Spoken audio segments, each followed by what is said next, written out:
As General William T. Sherman said, Uncle Sam is the only giant I know who can grapple the subject.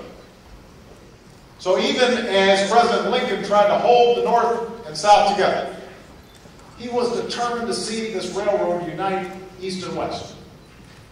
And private companies joined the charge, racing one another to meet in the middle, and eventually a telegraph operator, sent out a simple message to the cheers of a waiting nation. The telegraph just said, "Done." Done. Now, if he knew that we were still talking about it today, he might have come up with something more inspiring.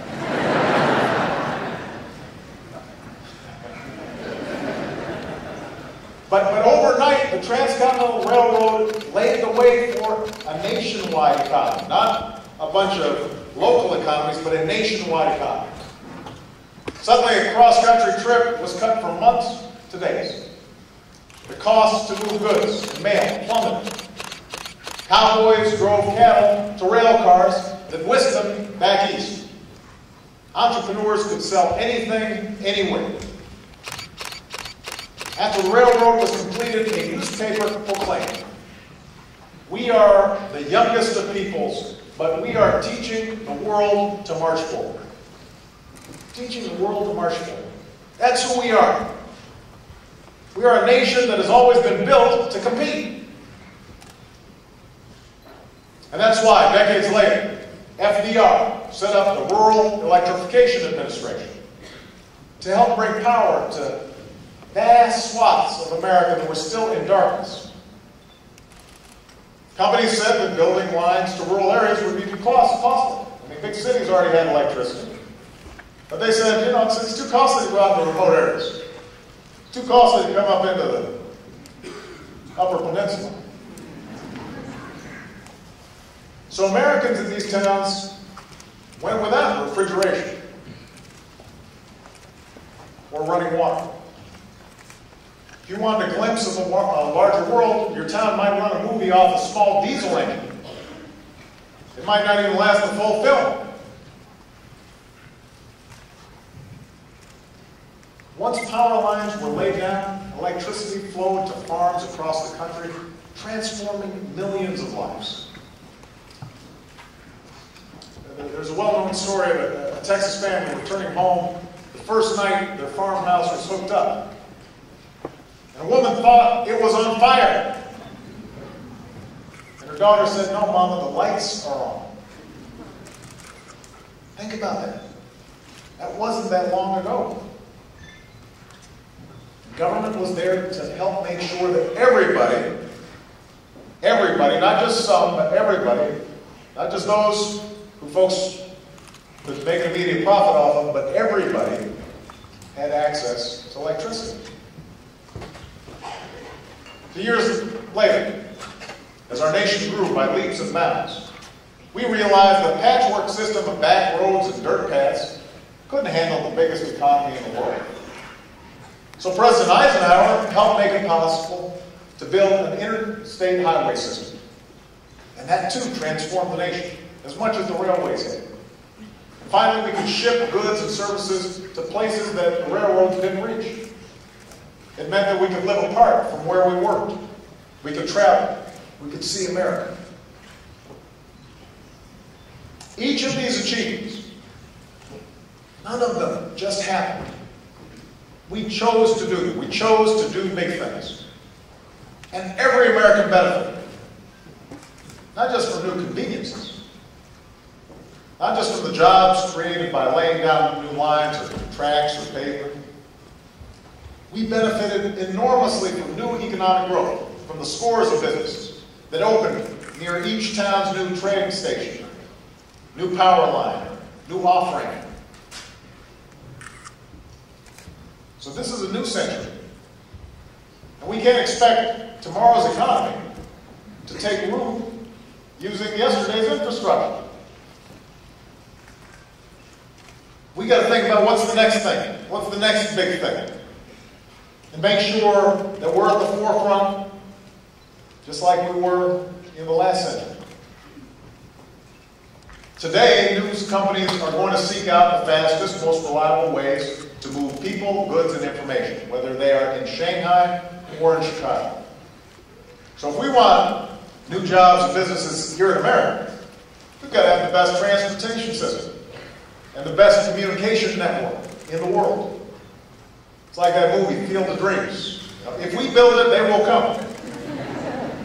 But we've got to build it. We've got to build it. Over the last 2 years, we've begun rebuilding for the 21st century.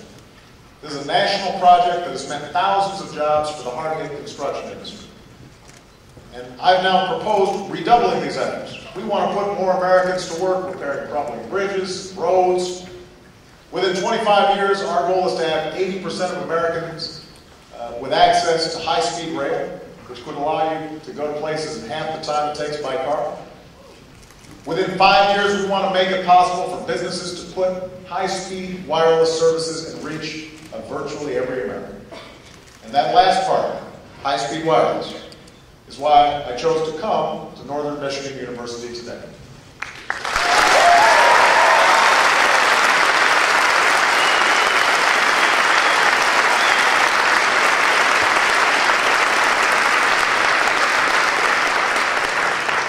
Now let me give you some context. Today, more than 90% of homes in South Korea subscribe to high-speed broadband. They just have better networks than we do.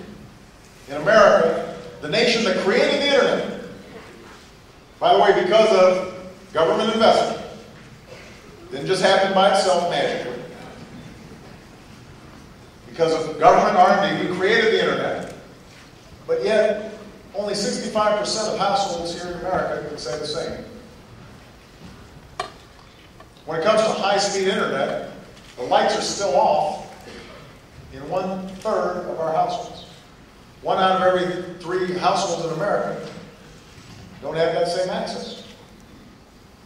For millions of Americans, the railway hasn't showed up yet. But for our families and our businesses, high-speed wireless service, that's the next train station. It's the next off-ramp. It's how we'll spark new innovation, new investment, new jobs. And you know this here in Northern Michigan. That's why I showed up. In addition to being pretty, people being nice.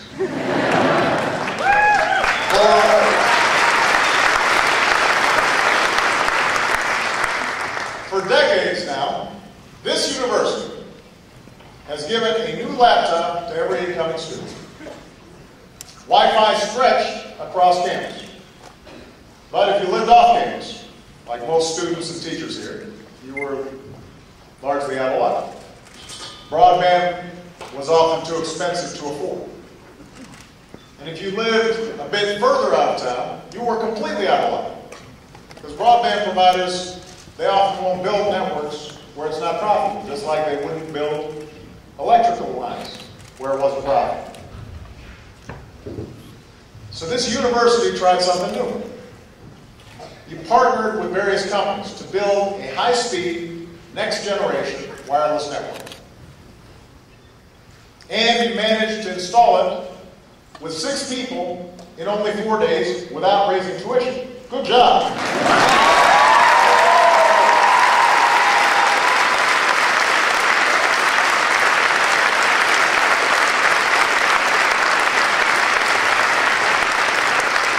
By the way, if you can give me the name of these 6 people. There's a whole bunch of stuff in Washington I'd like to see done in 4 days with 6 people.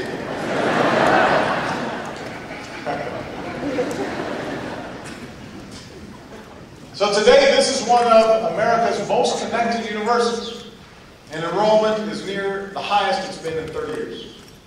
And what's more, and this is what makes this special, you told nearby towns that if they allowed you to retro